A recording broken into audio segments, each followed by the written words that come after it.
Eto mga Paps, natawa na lang kami nito ni Paps eh. Nagkwentuhan kasi kami nito.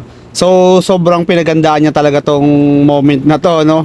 Yan, sobrang pinagandaan niya talaga to. Pero tignan niyo kung anong nangyari dito. Kaya matatawa rin kayo dito sa kanya. Imbis na iikutan yung figure of 8, ayun, dumiretso siya agad sa 1, 2, 3, 4. So, ayan, no?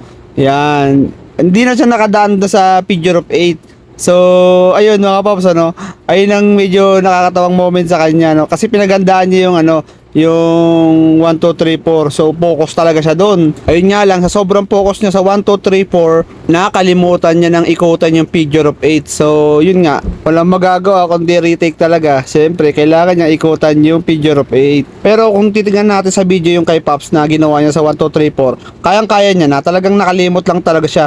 Siguro sa sobrang kaba niya rin talaga rito, no? Sobrang excited kasi siya eh. Dahil totally talaga nakapokus siya sa 1, 2, 3, 4. Yung isip niya talaga, nandoon talaga siya nakapokus. Yun nga lang, nawala na sa isip niya yung figure of 8. Sa tingin ko, ang nangyari kay Pop, sobrang excited niya is naghalo-halo na yung excited niya at saka yung ano, yung kaba, no? Yan, medyo kinabahan din talaga siya. Kaya nga natawa-tawa na lang kami dalawa eh, nag-usap kami sa tabi niyan eh. So ayun lang mga Paps, ano, pag kayo nag-drive skill mga Paps, maging ano kayo, maging aware talaga kayo sa mga gagawin niyo, ano. Medyo talagang ano kayo, mag-relax lang mga Paps. Relax lang, huwag kayo magpapatalo sa kaba. So ayun lang.